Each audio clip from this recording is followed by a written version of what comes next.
Lokrajya TV news विशेष report. जगभरातील युद्धसदृश परिस्थिती, महागाई आणि अस्थिरतेच्या पार्श्वभूमीवर युद्ध नको शांती हवी हा प्रभावी संदेश देण्यासाठी सोमय्या ग्रुप ऑफ इन्स्टिट्यूशन्सने एक भव्य आणि प्रेरणादायी उपक्रम हाती घेतला आहे। 28 मार्च 2026 रोजी वडगाव येथील सोमय्या कॅम्पसमध्ये हजारो विद्यार्थींच्या सहभागातून मानवी साखळी तयार करून जगातील सर्वात मोठे आंतरराष्ट्रीय शांती चिन्ह साकारले जाणार आहे। या उपक्रमाकडे संपूर्ण देशाचे लक्ष लागले आहे। या ऐतिहासिक उपक्रमाची नोंद गिनीज वर्ल्ड रेकॉर्डमध्ये व्हावी यासाठी विशेष प्रयत्न सुरू असून हा कार्यक्रम जगातील तब्बल 180 देशांमध्ये प्रसारित होणार आहे।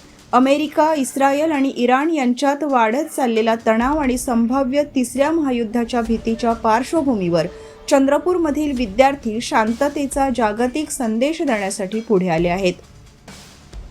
हजारो विद्यार्थ्यांनी उभारलेले हे शांती चिन्ह मानवतेची एकता, सहअस्तित्व आणि विश्वशांतीची जाणीव करून देणारे ठरणार आहे। या उपक्रमामागे संस्थेचे अध्यक्ष श्री PS आंबटकर यांची दूरदृष्टी आणि सामाजिक बांधिलकी ठळकपणे दिसून येते। विशेष म्हणजे 1 मार्च 2026 रोजी 2700 महिलांच्या सहभागातून 7 मिनिटात 20 लावण्यांचे सादरीकरण करून याच संस्थेने वर्ल्ड रेकॉर्ड केला होता।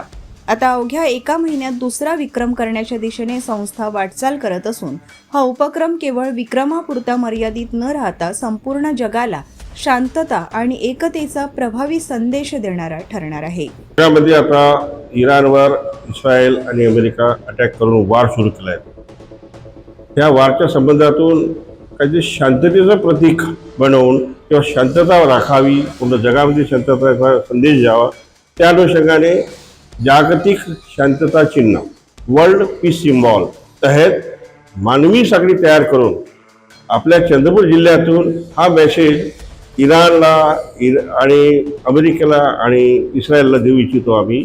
तेव्हा तुम्ही हे वार आम्ही शांततेसाठी जी याचना प्रार्थना करताय त्या अनुषंगाने तुम्ही हे वार थांबवावे अशी विनंती आम्ही चंद्रपूरवासीचे स्टुडंट्स, सोमय्या ग्रुप ऑफ इन्स्टिट्यूशनचे स्टुडंट, सोमय्या पॉलिटेक्निकचे स्टुडंट, सोमय्या इंजिनिअरिंगचे स्टुडंट्स आणि पूर्ण लेक्चर स्टाफ, टीचर स्टाफ मिळून आम्ही हे विनंती वजा गिनीज अटेम्प्ट करणार आहेत, जेणेकरून त्यांना आम्हाला शांतीचा संदेश द्यायचा आहे। तर चंद्रपुरातून हे औचित्य आम्हाला मिळालं आहे। जगातून शांततेचं चिन्हावर साखळी मानवी साखळी तयार करून हा चंद्रपूरचा इतिहास बनेल आणि हे माझं औचित्य, मला त्याचा फायदा औचित्य यातून घडत आहे आणि मला खूप मनशांती यातून मिळेल असं मी समजतो। आणि हा मेसेज जगाला गेला पाहिजे, इराणला गेला पाहिजे, त्यातून इस्रायलला गेला पाहिजे आणि ह्या ट्रम्पपर्यंत मेसेज गेला पाहिजे असं मी समजतो।